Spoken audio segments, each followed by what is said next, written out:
CX professionals are pretty busy people, and it's sometimes difficult to dedicate some time to professional development. Of course, there's the CX Leader podcast, but sometimes you just need some quick, practical advice on how to run your program.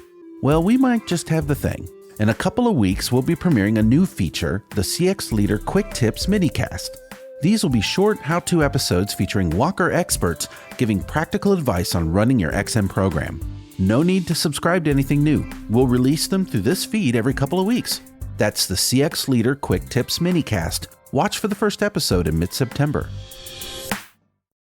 Hello everyone, I'm Chris Higgins, producer of the CX Leader podcast with another episode of our Summer Encore Series, highlighting some of our favorite of the over 280 episodes of the CX Leader podcast. Well, we're reaching really far back with this week's episode, all the way into the first season. Shep Hyken is an award-winning keynote speaker and renowned expert in customer experience. He joined Steve on the show for episode number 44 on November 6, 2018. They discussed how Shep got started in CX and how customers are no longer comparing you with competitors, but with the, quote, best service they ever had from anyone. Please note that this particular episode is almost 5 years old, so some details or situations might not be the same. But Shep's story and insights are still compelling. And now, here's an encore presentation of Convenience Trumps Price. Enjoy.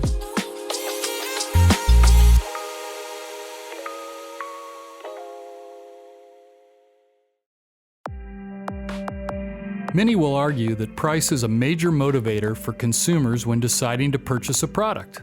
But my next guest respectfully disagrees. Price can be trumped by convenience. Convenience becomes such an important factor that some people might be willing to pay 3, 4, 5 times more for the same item. A discussion on how convenience is, in many ways, a more effective tool in creating customer loyalty on this episode of the CX Leader Podcast.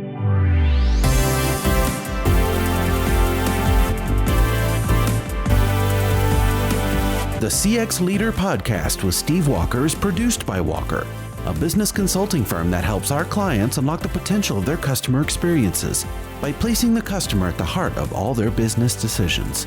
You can find out more at walkerinfo.com. Hello, I'm Steve Walker, Chairman and CEO of Walker Information, and also the host of the CX Leader Podcast, and thank you for listening. On the CX Leader Podcast, we explore topics and themes to help leaders like you leverage all the benefits of customer experience, help your customers and prospects want to do more business with you. For several episodes now, we've been taking time to meet the luminaries of customer experience, those expert rock stars in CX that help us keep focused on the customer. Today, I'm really honored and privileged to have another best-selling author and high-energy presenter that has worked with hundreds of clients on creating a customer experience culture. Shep Hyken is the author of many books on the topic, and his latest book is called The Convenience Revolution: How to Deliver a Customer Service Experience that Disrupts the Competition and Creates Fierce Loyalty. Shep, thanks for being on the show today.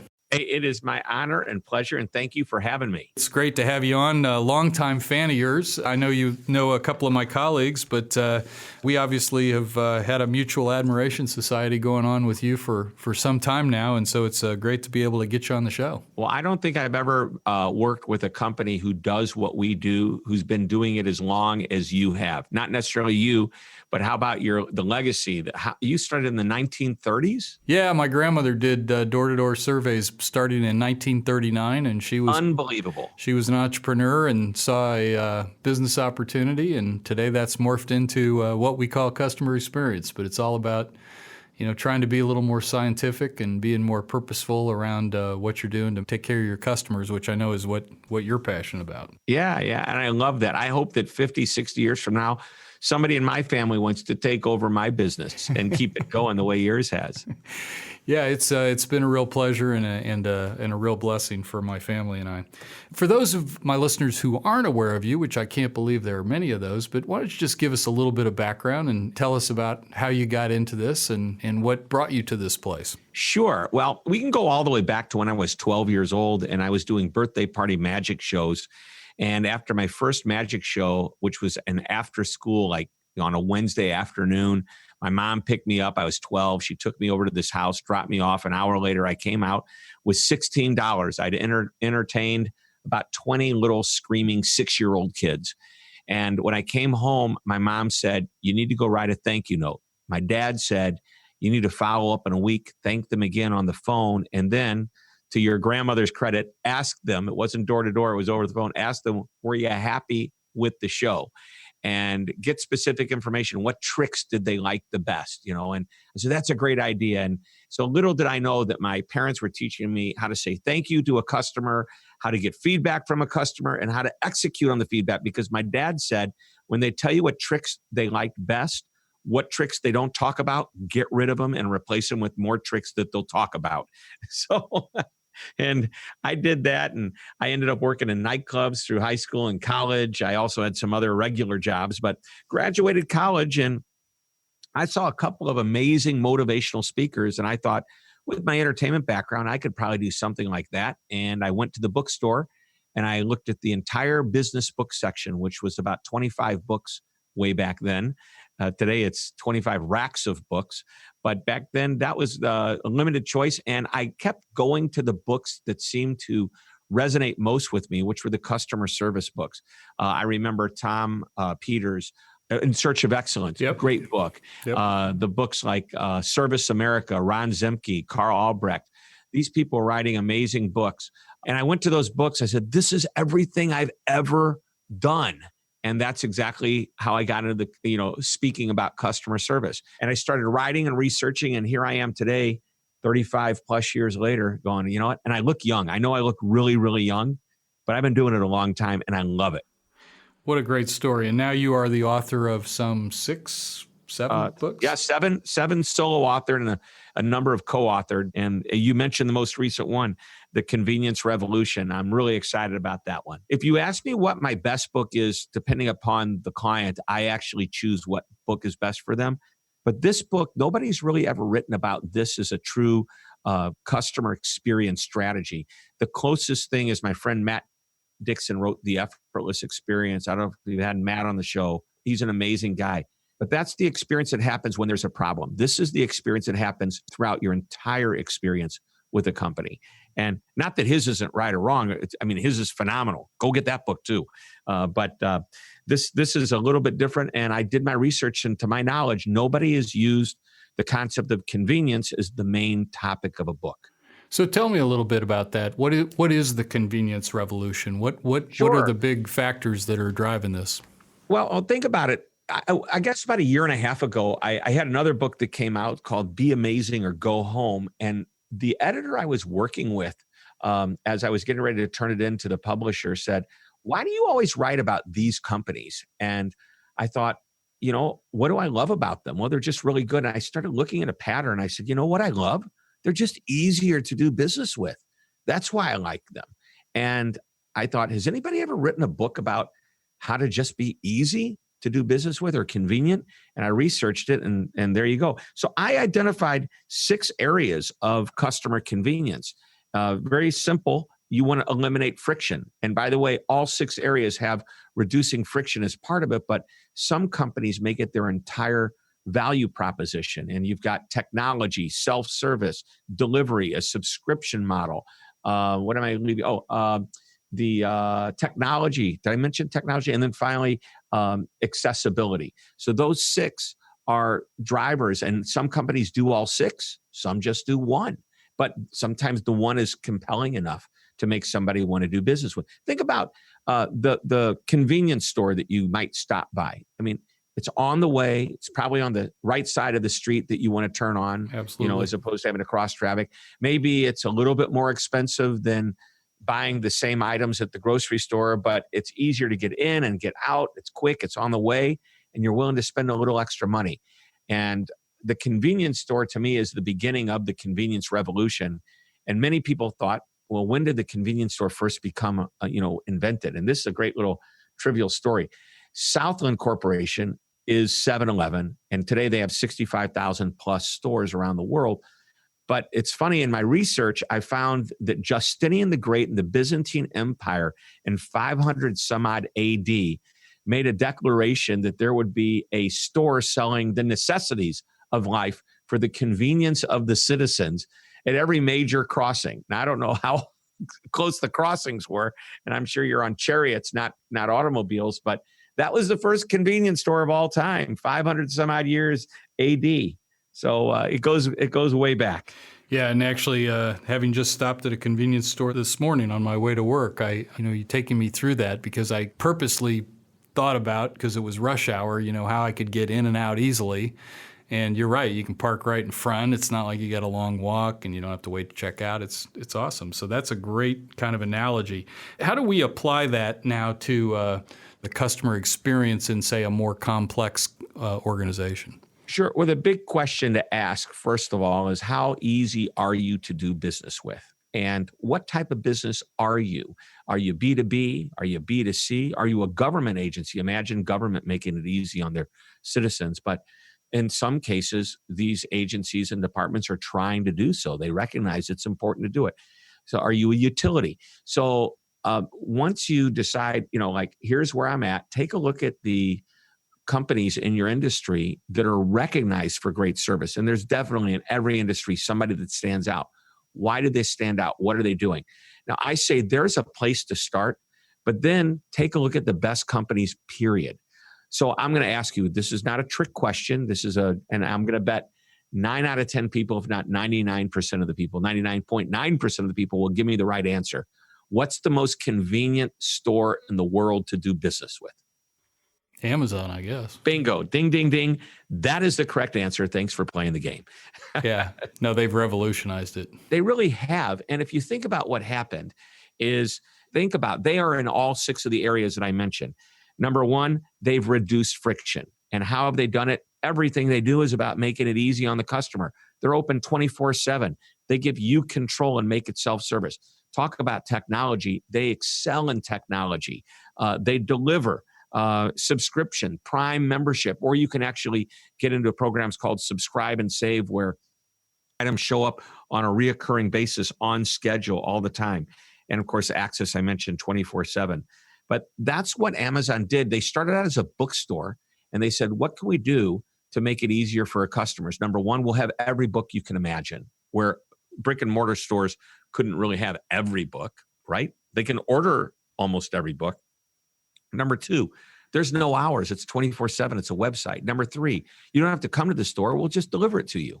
And they did that. And they also did it at a reduced price. Now, some companies have to compete with price, but I believe price can be trumped by convenience. Convenience becomes such an important factor that some people might be willing to pay 3, 4, 5 times more for the same item because it's just more convenient. The example is a hotel room that has a mini bar and you've got a can of Coca-Cola for $5, or just down the hall, there's a vending machine literally 25 steps outside of your room that sells that same can of Coke for $1.25, 25% of the cost. And guess what? Every morning, hotel employees are stocking that mini bar with more cans of Coca-Cola simply because it's convenient. Now, that's not true for every item, but in some cases, people will pay more. So it helps eliminate, if not even completely make price irrelevant.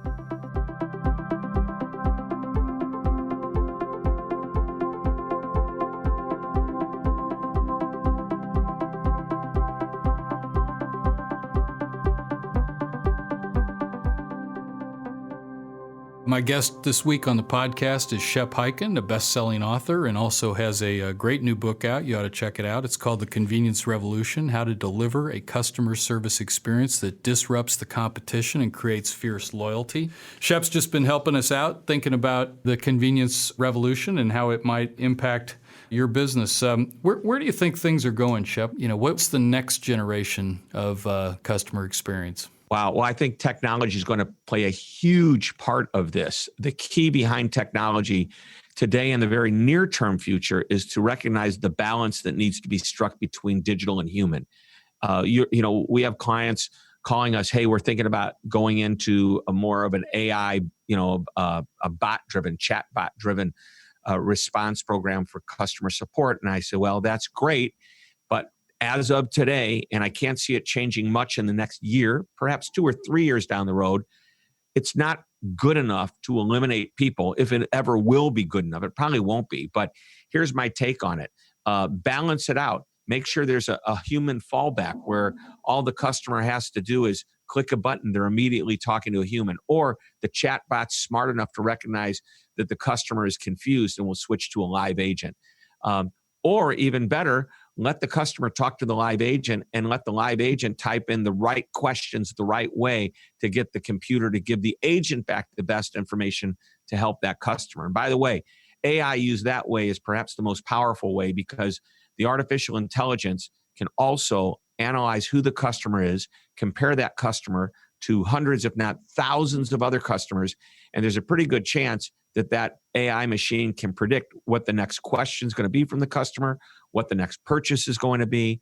And this support agent can act as a really a consultant, not just somebody answering questions and handling complaints.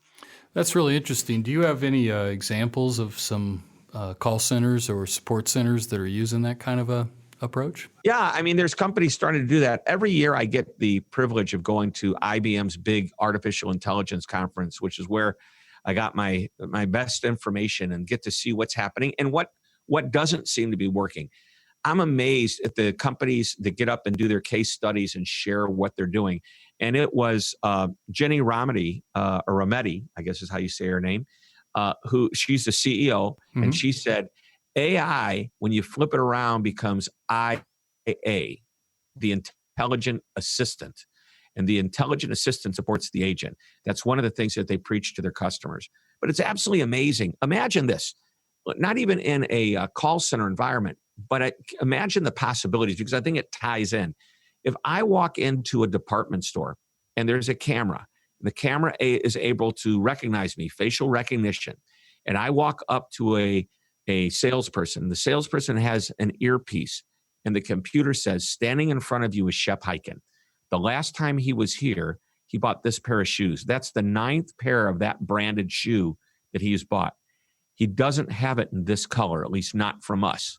Why don't you show him that? I mean, I'm probably giving you more words than necessary, but that's what the power of this whole AI and technology and digital platforms are going to give us today. It's absolutely amazing. Yeah, and from our standpoint, we're on sort of the predictive analytics side of that, and you're absolutely right that with some level of data integrations and some large sample sizes and data sets, you really can start to predict, not only behavior, but also what is preference and what might be a nice extension or add-on to that whatever product or solution you're offering.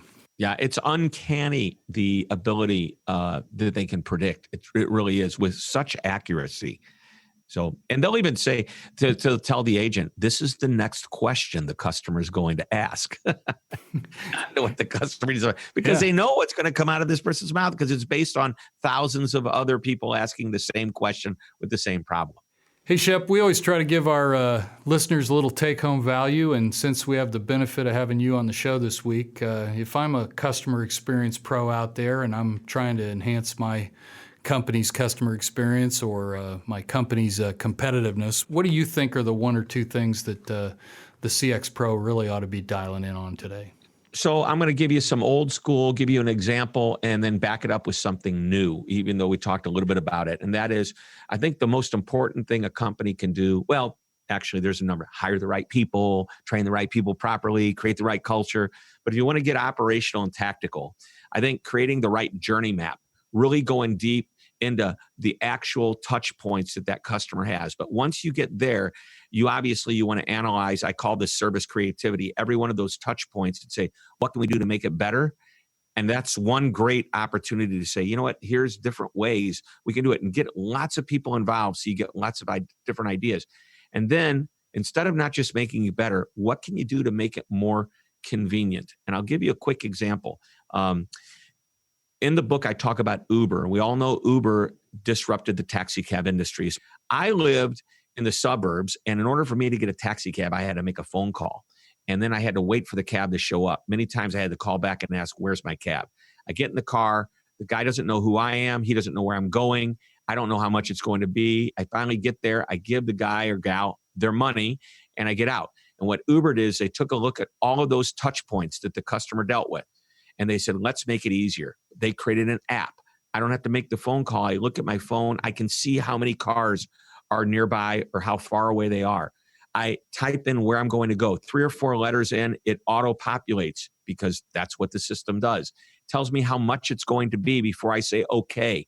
When I finally do say okay, it then tells me how far my driver is, and I could watch the driver driving toward me on the screen. When the guy gets there and picks me up, or the gal, they know who I am. They know where I'm going. They don't have to ask. And when I get out, I don't have to pay with what's in my pocket. It's just automatically taken care of. The only part of the process they haven't figured out how to eliminate friction-wise is the actual drive.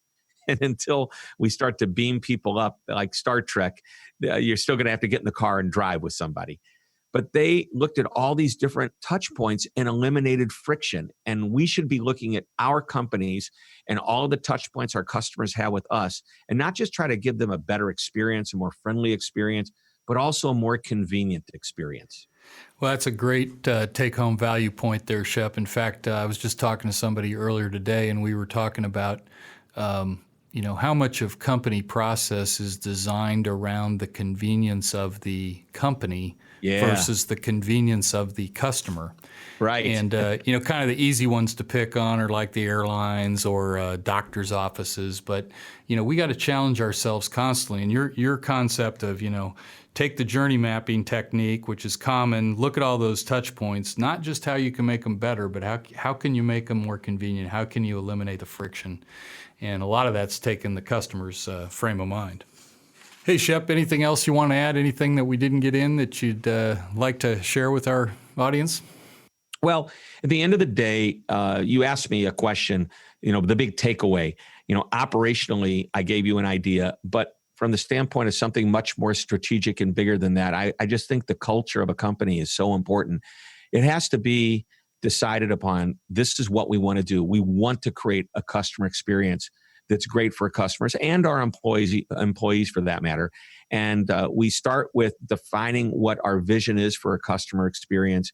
And then we hire the right people. We train them properly. We do everything right. But that culture is so important. And we can't forget that. What's happening on the inside of a business is going to be felt on the outside by its customers. Yeah, one of my buddies loves to say, culture is a growth strategy. It is. Yeah. Shep Hyken has been kind enough to join us here on the CX Leader podcast. You can check out Shep and his books.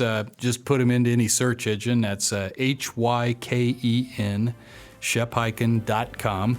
Check out his podcast and all of his materials. Thanks again, Shep, for being a great guest this week. Well, thank you for having me. It's an honor. And if you want to talk about anything we discussed or how Walker can help your business customer experience, you can contact me at steve.walker@walkerinformation.com or call me here in the U.S., 1-317-843-8890. Don't hesitate to reach out to me, and we'd love to tell you more. Don't forget to subscribe to the CX Leader podcast. You can go to walkerinfo.com/podcasts, and you'll find links to iTunes, Spotify, iHeartRadio, Google Play. And we also have our own YouTube channel now, youtube.com/walkerinformation. Thank you for listening to the CX Leader podcast, which is a production of Walker. We're a business consulting firm that can help you make customer experience your biggest competitive advantage. Find out more at walkerinfo.com. Thanks again for listening, and we'll see you again here next time.